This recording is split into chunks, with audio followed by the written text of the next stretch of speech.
Good morning and welcome to the Daily Weather Operations Brief.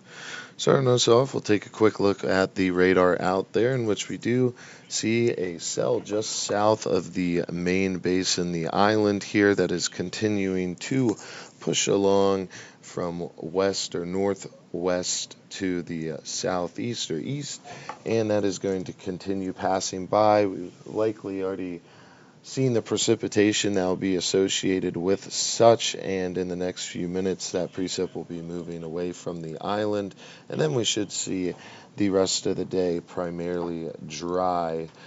And as we look towards the surface analysis that is giving us the overview for the day, we can see a warm front is currently lifting northwards and is going to continue to do such throughout the day, leading to some warmer temperatures. We'll also see some early morning showers and thunderstorms continue to push offshore after they move through the immediate area, and then in the next hour or so, that activity, as mentioned earlier, should leave us with a decent day, plenty of sunshine, and generally some light onshore winds. And as we move into the evening, those winds are going to be increasing, shifting out of the southwest by tomorrow morning ahead of an approaching cold front, and that's going to lead to, although dry, a muggy overnight period in which we may see some lower level cloud cover. It does look possible. For the current observations out on the field, we do have a scattered layer at 3,000, broken at 4,000. Winds are largely out of the north and shifting clockwise currently at about 7 knots, and the temperature sits at 67 degrees Fahrenheit with a relative humidity of 85%.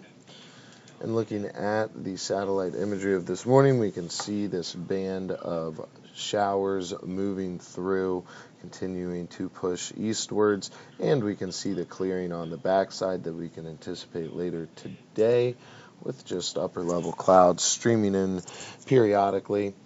And this is the HER on a 24-hour loop here, a high-resolution model in which it does pick up on those showers just north of the area and a couple scattered showers passing to the south. But apart from a line of storms pushing in from the west and reaching the mountains, we do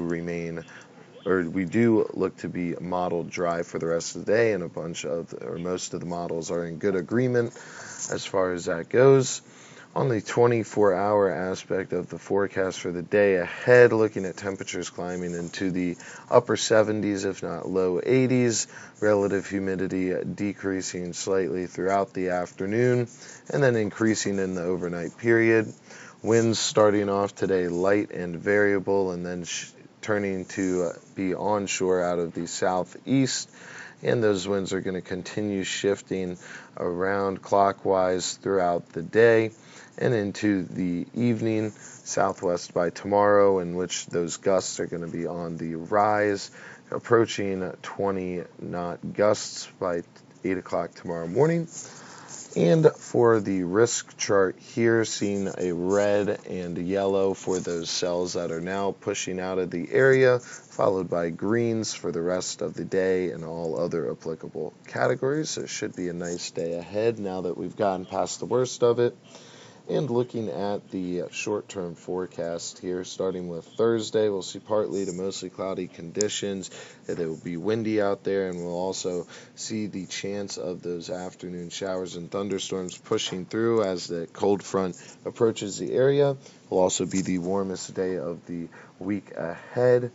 And on Thursday night, partly to mostly cloudy with those lingering chances of rain and thunderstorms, low around 73 in the mid-70s.